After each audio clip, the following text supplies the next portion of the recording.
শুভ বিকেল বন্ধুরা। আজকে হলো বুধবার, আজকে হলো শিবরাত্রির বার। তো তোমরা কারা কারা শিবরাত্রির ব্রত করেছো তোমরা একটু জানাও। আমিও কিন্তু করি, তবে এবছরটা হলো যেহেতু ছোট বাচ্চা, তো তার জন্য সবাই বলেছিল যে এবছর বার করতে না, নিরামিষ ভাত খেয়ে নিতে। তো আমি ভাবলাম যে এত বছর করে এসেছি, একটা দিন একটু সমস্যার জন্য করব না। এই রকম সব ভাবনা চিন্তা করে তারপরে ভাবলাম যে না, করেই নিই। প্রত্যেক বছর ওই রাত্রেবেলাতে তো যাই মন্দিরে। তো এবছর সবাই বললেন যে অন্নপ্রাশন না পেরোলে মন্দিরে যেতে পারবো না। তো তার জন্যে আমি আজকে মন্দিরে যাইনি, কিন্তু সকালে বোন গেছিলো, কুচুমা গেছিলো, ওরা গিয়ে মন্দিরে পুজো দিয়ে এসেছে। আর পুজো দিয়ে আসার পর শিব ঠাকুরের মাথায় জল ঢালা দুধ জল নিয়ে এসেছিলো। তো ওইটা খেয়ে আমি বার ভঙ্গ করেছি। আর দুপুরবেলা ওই দুধ সাগু কলা ওগুলো খেয়ে নিয়েছি। তো তোমরা কারা কারা বার করছো একটু জানাবে। আর আমার পুরো ভিডিওটা কেমন লাগলো সেটাও একটু তোমরা দেখে পুরোটা জানাবে। আর হ্যাঁ, আমাকে আজকে শাড়ি পরে কেমন লাগছে দেখো, এই শাড়িটা পরেছি মোটামুটি। শাড়িটা পরে কেমন লাগছে সেটাও একটু জানাবে। তো তারপরেই দেখো বিকেলবেলা ঘুম থেকে উঠে পড়েছি। অন্যান্য দিন ঘুমোই না, কিন্তু আজকে যেহেতু সকাল থেকে মানে শরীরটা খুব দুর্বল লাগছিল, তো যার জন্য আজকে ঘুমিয়ে পড়েছিলাম।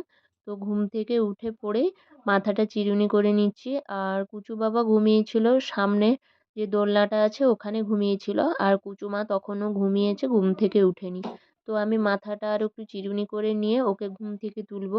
আর চুলটা না বাঁধতে পারিনি, জানো তো, অনেকটা বেলা হয়ে গেছিলো মাথা ধুতে। তো চুলটা ভিজা ছিল, তো তার জন্য চুলটা বাঁধতে পারিনি। আর এখানে এবারে এখনো দেখো দেখো কুচুমা ঘুম কুচুমাকে ঘুম থেকে থেকে ওঠেনি। তুলবো। দেখতে পাচ্ছ এখনো ঘুম থেকে উঠেনি। ওকে এলাম এক্ষুনি ঘুম থেকে তুলবো, ওকে ডাকবো বলে। কুচু মামা, কুচু মামা।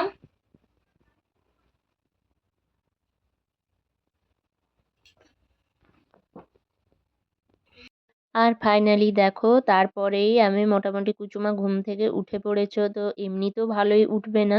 তো ওকে কোলে করে নিয়ে গিয়ে মুখ ধুয়ে জল খাইয়ে মোটামুটি ছেড়ে দিয়েছি। তারপরেই বিকেলের যে কাজ থাকে, ঘর টর ঝাঁট দেওয়া, জামা কাপড় তোলা, ওগুলো যেগুলো থাকে, তো তার জন্য আমি ঝটপট করে ঘরটা আরও ঝাঁট দিয়ে নিচ্ছি।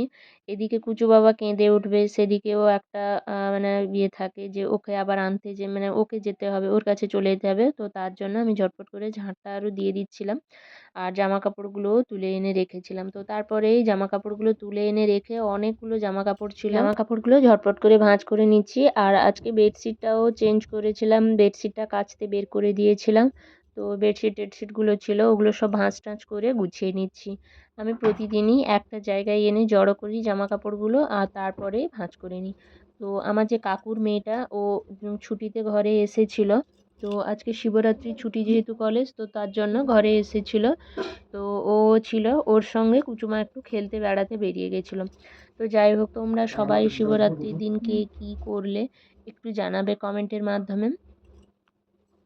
আর জানো তো কাজের শেষ থাকে না, তো এরপরেই কুচু বাবা কুচু বাবাকে নিতে হবে, ও কেঁদে উঠবে। কুচুমা ও কালকে স্কুলের ক্লাস করবে, পড়াশোনাগুলো করবে, তো ওগুলো সব করাতে হবে। আর এর মধ্যেই দেখো যে পিসিমণির ঘরে অনেকটাই জল ঢুকে গেছিলো, মানে জলটা এখানে ড্রামে ভর্তি করতে গিয়ে পিসিমণির ঘরের মধ্যেই জলটা ঢুকে গেছিলো।